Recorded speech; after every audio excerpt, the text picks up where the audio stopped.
I don't even know how to start this video. We're all very sad, very upset, very sick by what happened to Charlie. So I'm going to read my initial statement about this, and then I'm going to show some of the liberal media's reactions to this, and just a small sample of the countless lunatics online who are celebrating what happened. And then I'm going to make a suggestion, one thing that I want to see come out of this I think would be extremely important and very necessary. So my initial thoughts, the liberal media killed Charlie Kirk. Them and the unscrupulous Democrats in Congress who created a hysteria with their relentless propaganda, depicting President Trump as the reincarnation of Hitler and his inner circle and even his average supporters as fascists. Liberals couldn't win the debates against Charlie Kirk when he visited college campuses across the country because their ideas are garbage and they are immoral fools, so they killed him in hopes of silencing his message, which has only put a spotlight on it and will cause it to spread 1,000 times faster and further than it was already going.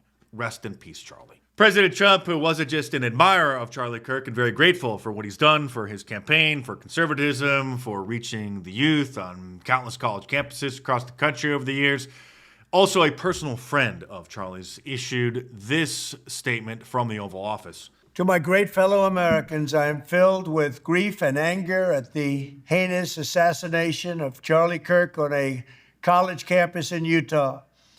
Charlie inspired millions, and tonight, all who knew him and loved him are united in shock and horror.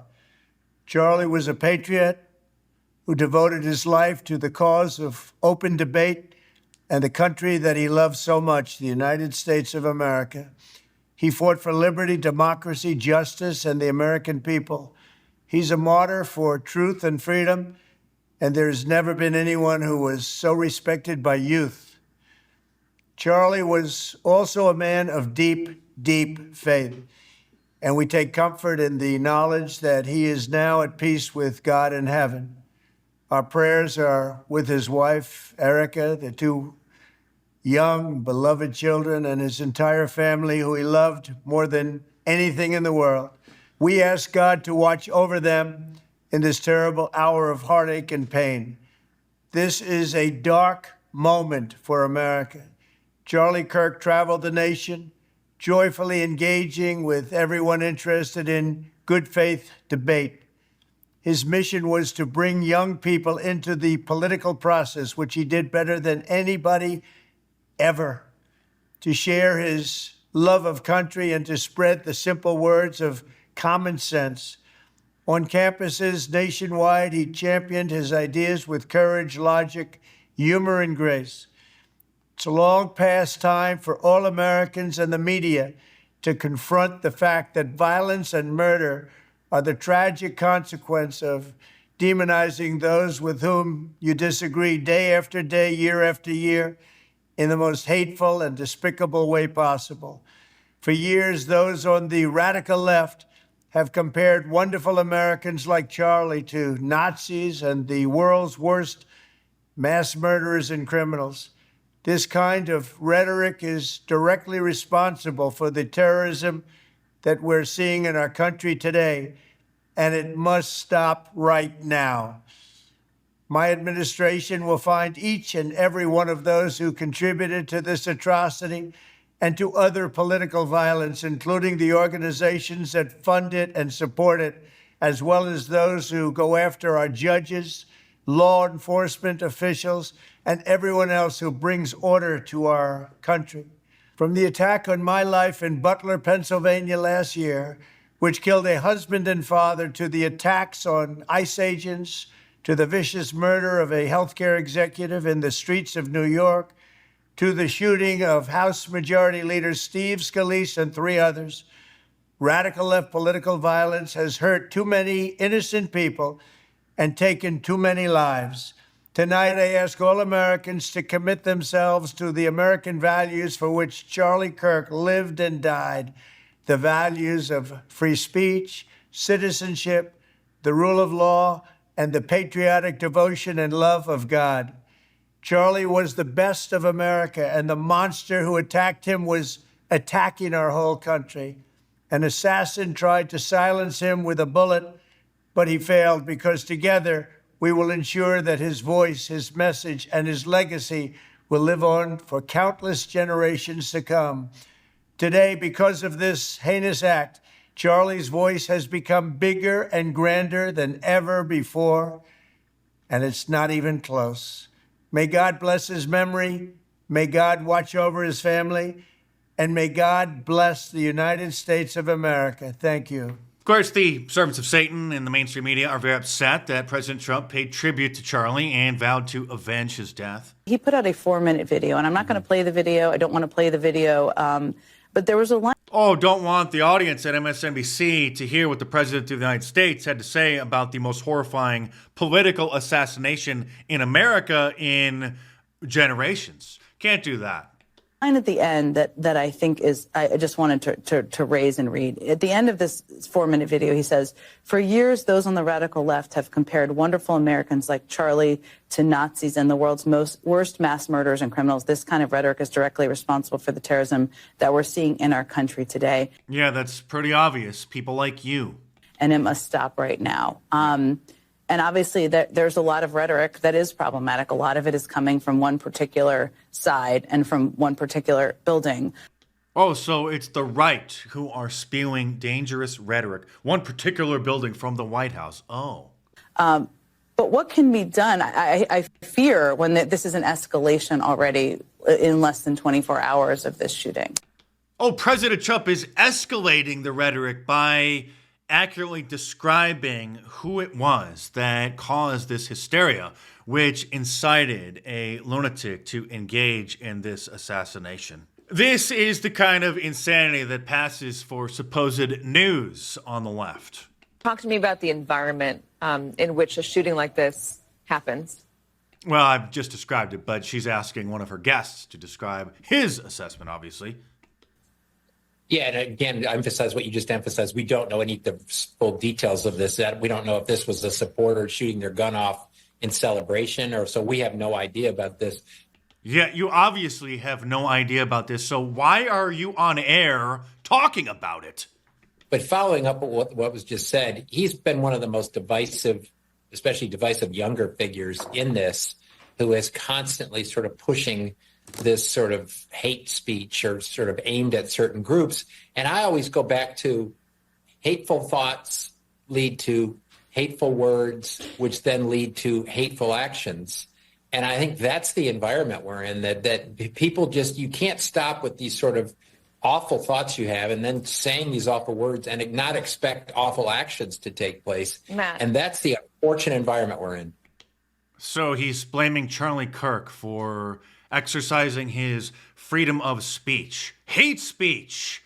This incident couldn't make the left look any worse. Not only did they assassinate one of the most prominent and powerful conservatives in America, but they did it during a debate when he literally was encouraging people to come up and openly challenge his ideas, exercising the foundational freedom that we have in this country, which the left obviously hates so much that they will do anything to try to stop those who they oppose. Barack Obama issued this statement saying, "We don't yet know what motivated the person who shot and killed Charlie Kirk. We just have no idea. I mean, maybe it was just an armed robbery gone bad, hey, Barry? But this kind of despicable violence has no place in our democracy, blah, blah, blah. Michael and I will be praying for Charlie's family tonight." Sure you will. And because Charlie was such a prominent figure in conservative media, in politics, revitalizing and re-energizing conservatism on college campuses across the country. And I know I've been a big critic of his for years over particular issues. As a media analyst, I just don't cheerlead people. I criticize, analyze, tell you the good, bad, and the ugly, but also at the same time was always very appreciative and respectful of Charlie's incredible work. Even the New York Yankees held a moment of silence for him yesterday before the game. And it's reckless and immoral political rhetoric like this from Governor Gavin Newsom, which contributed to this environment, which inspired this monster. I'm sorry. I know some people's sensibilities. I respect and appreciate that. But right now, with all due respect, we're walking down a damn different path. We're fighting fire with fire, and we're going to punch these sons of bitches in the mouth.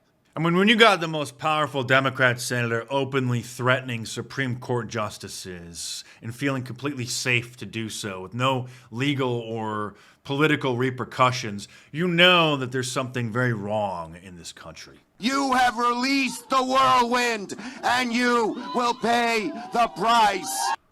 How are Supreme Court justices supposed to pay a price? They're nominated once they're confirmed. They're on the bench for life. You won't know what hit you. But here's MSNBC anchor Nicole Wallace lying like a servant of Satan with her silver tongue, telling her audience that only people on the right use and engage in violent rhetoric. The permission structure for violence. You've got polls about political violence. Democrats don't think it's a good idea. Only Republicans. Only people inclined to consume conservative media are now, I think, upward of 50% say that if necessary, violence is okay. You've only got the conduct on one of the two sides. Oh, it's only one of the two sides. Of course, everything is upside down and backwards with these people. Here is just a small sample of people publicly celebrating Charlie's assassination on TikTok. There may be some swearing in here. I'm not going to go through and bleep out these words from these creatures. I don't have the time.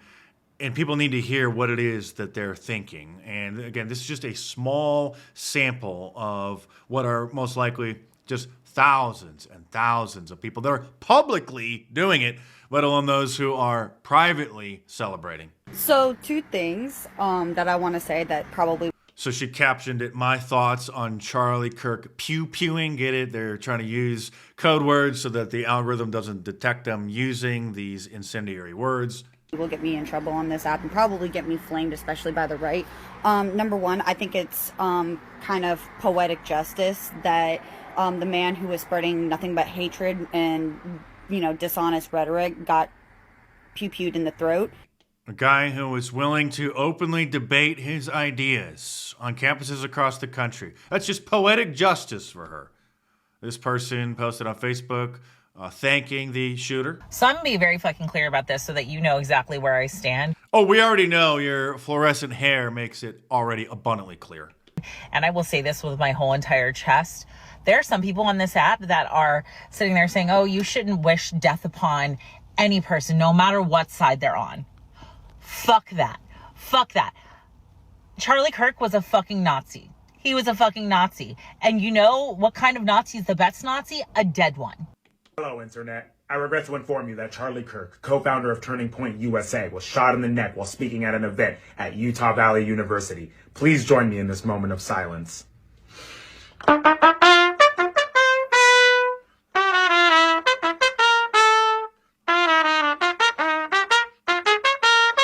We need to start using some of the tactics from the left and use the tool of cancel culture to get these people fired from their jobs. Because if you own a company, would you want to be in the vicinity of anybody who is this evil, who would celebrate the murder of anybody, let alone a peaceful person engaging in a debate on a college campus? These are the kinds of people who, really should be rounded up and institutionalized. Fucking stoked right now. Notice how they're all just dysgenic, just green hair, fluorescent hair, nose rings. They're just mutants. You want to know why I'm so fucking stoked? Go ahead and Google Charlie Kirk. Go ahead.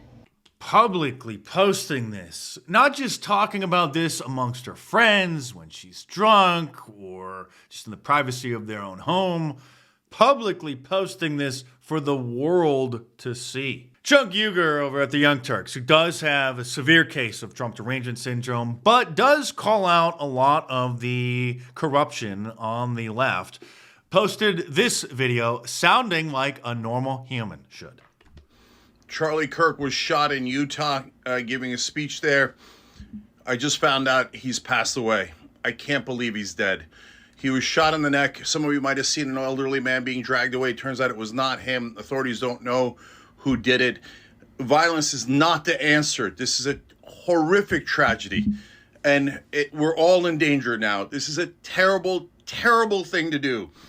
Violence is intellectual surrender. It's giving up and saying, I'm a loser. I don't know how to win in a battle of ideas. I'm going to resort to violence like an animal. It is the very last thing anyone who's progressive or on the left would ever do.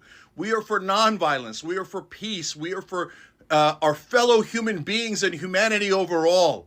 So I don't know who did this, but whoever they are, they're a monster, and they've done something terrible. That was not just a pundit. That was a human being. I'm so sorry to the Charlie Kirk family. I'm not going to show the video or the videos for obvious reasons. They're very graphic. I almost became ill when I saw it yesterday.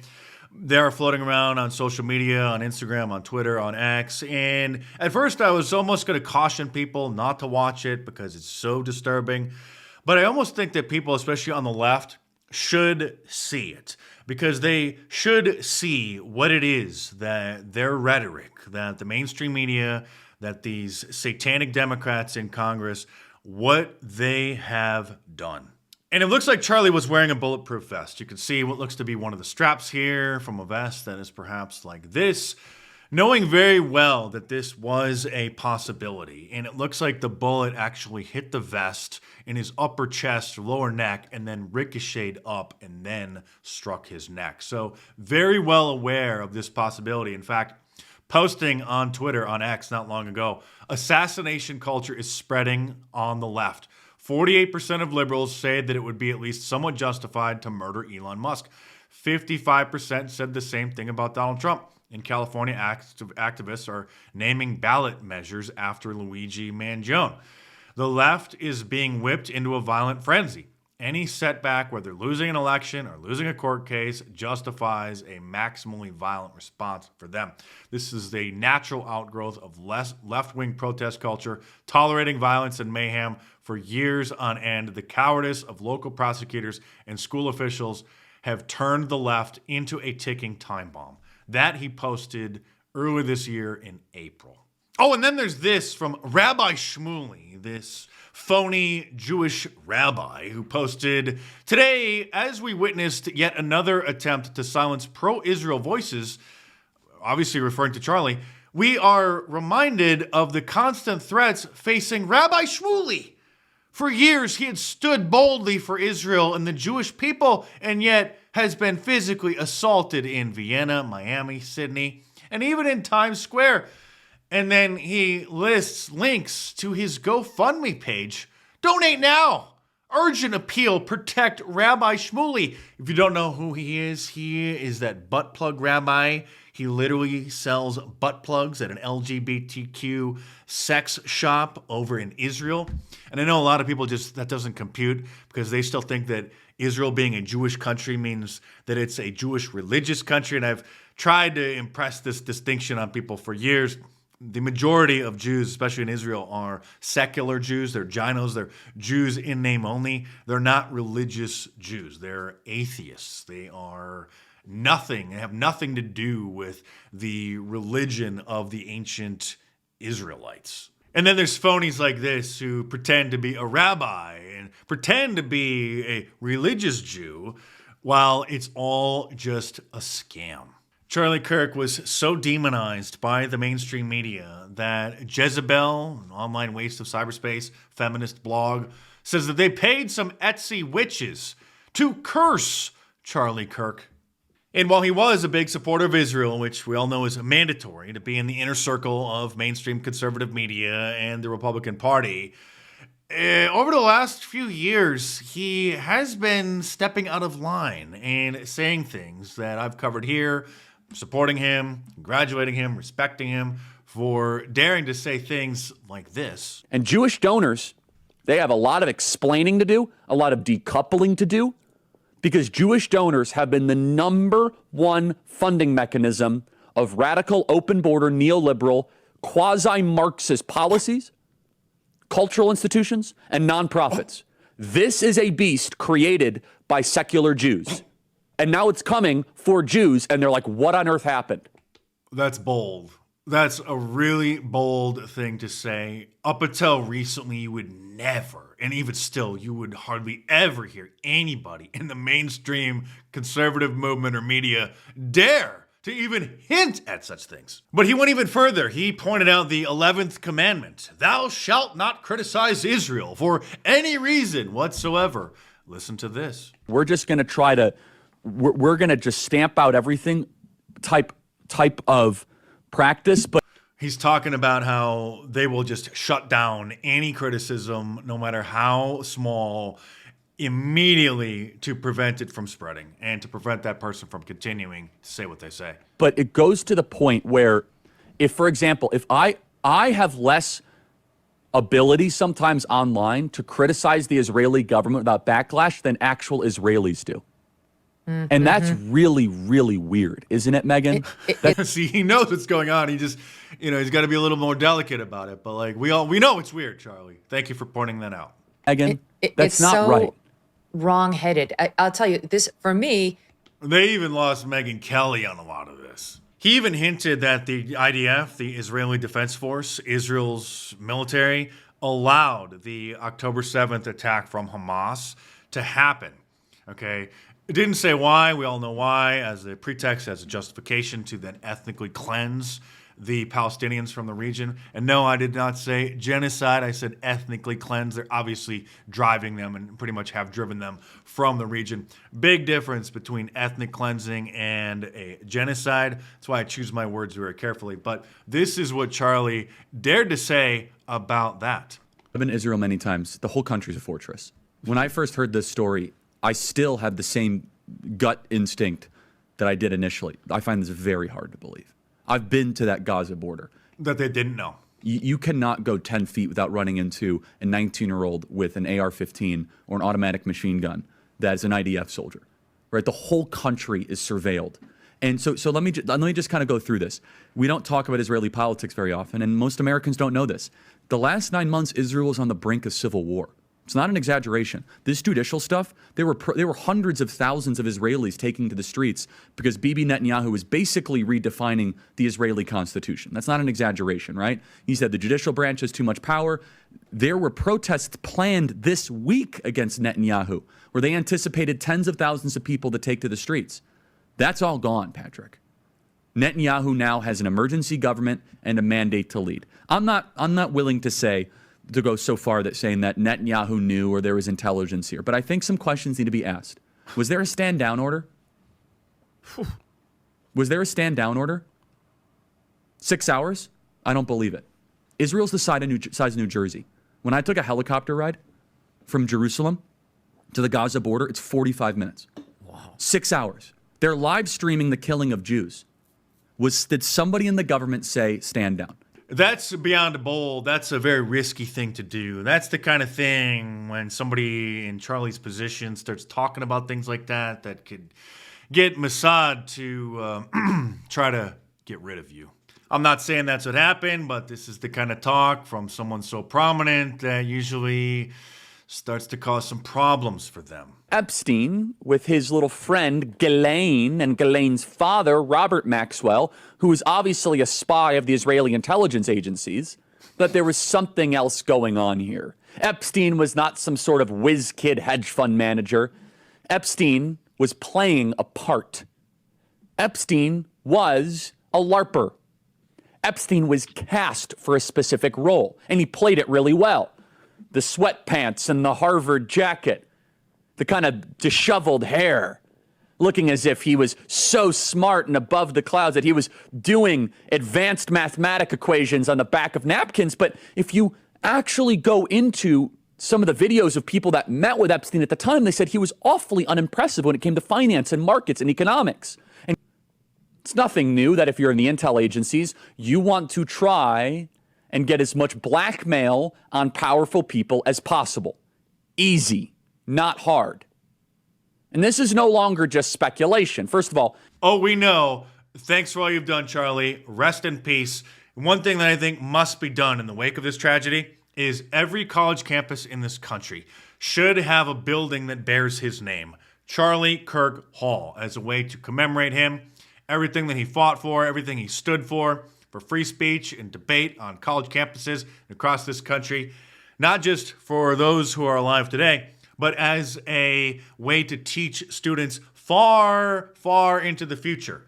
kids who aren't even alive today. So when they grow up and they go to college, they can learn, they must learn what happened to Charlie, what the liberal media did, what these Democrats did, and how they tried to silence free speech, and how it only caused his message to spread farther and faster.